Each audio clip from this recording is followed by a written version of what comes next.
Welcome to News English. I'm your instructor, Dr. Ye. In this episode, I'm going to focus on surveillance to talk about.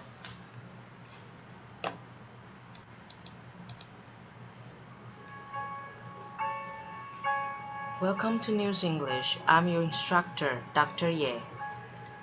In this episode, I'm going to focus on surveillance to talk about issues around privacy.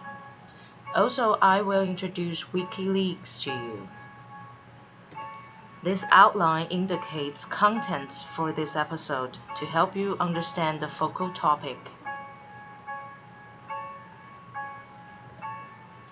Nowadays, as we grow more and more reliant on the iProducts such as iPhone and iPad, and we are more and more dependent on social networks such as Line, Facebook, MySpace, Twitter, and the like, we witness a growing importance of social media on our daily lives. This means help us stay informed of what goes around in the world, and they help us stay connected and share lives with others. However, are we also aware that we might be giving away private information or personal data by using the social network? But how does this potential hazard come about?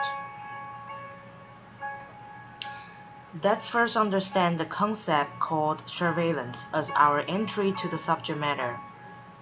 Surveillance by definition means it is a monitoring device or mechanism to observe and record human behavior, various human activities, or to gather information. Usually, it is intended to influence, manage, or to protect people. Such surveillance as shown on this picture is commonly seen. They are called CCTV.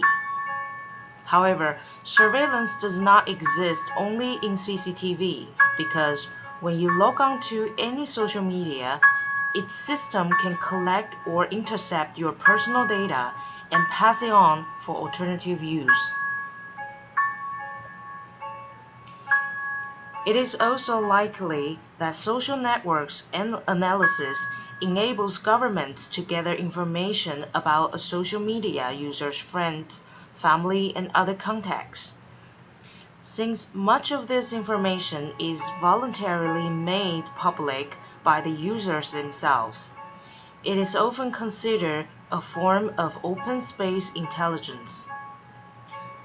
Other forms of data such as traffic analysis information gathered from phone calls provides recordings of core database for agencies such as National Security Agency or NSA to use as they want.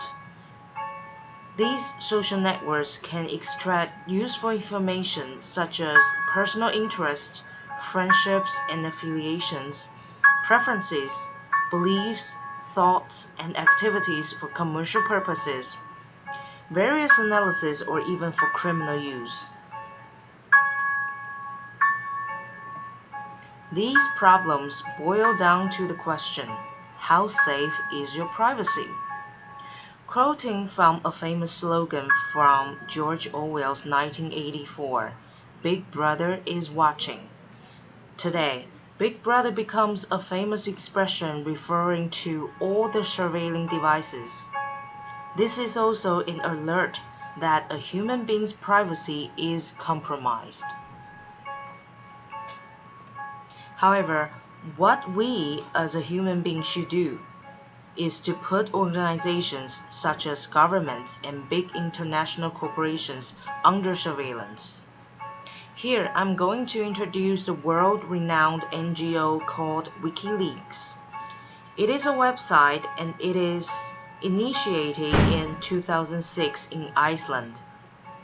It is an international, online, non-profit journalistic organization which publishes secret information, news leaks, and classified media from anonymous sources. According to the WikiLeaks website, the purpose of WikiLeaks is to bring important news and information to the public. One of our most important activities is to publish original source materials alongside our news stories, so readers and historians alike can see evidence of the truth. Such is the important mission outlined by this website, and the founder of WikiLeaks is Julian Assange. A little background about Julian Assange. He is an Australian and he is generally described as the founder, editor-in-chief, and director of WikiLeaks. Before he founded the website WikiLeaks, he was a publisher and journalist. What's more, his earlier career includes hacking and programming. WikiLeaks depends heavily on secret files provided by its anonymous sources or whistleblowers. The definition of a whistleblower is a person who exposes misconduct, allegedly dishonest or illegal activities such as fraud, health and safety violations, and corruptions occurring in an organization. Whistleblowers, however, take serious risk of facing reprisals or retaliation from the accused or wrongdoers.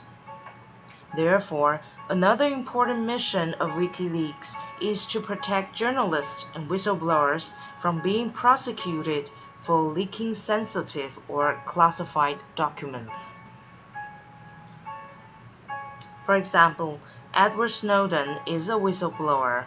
He leaks or revealed classified information from the NSA since June 2013. He is known for revealing details of classified surveillance program called PRISM, which shows violation of privacy from every citizen. After he leaked the classified information from the US government, he was charged as criminal of theft of government property.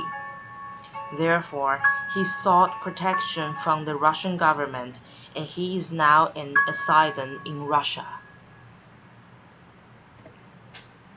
So the question you might need to think about is, what are the awareness raised as whistleblowers leak such classified documents from governments? Indeed, social media is becoming more and more important in our lives in ways beyond our imagination. However, we need to consider the possibility of how it may be used as a tool of surveillance to violate our privacy. This is the end of the episode on surveillance and WikiLeaks. I hope this opens your critical thinking to examine the effect of social media on our daily life.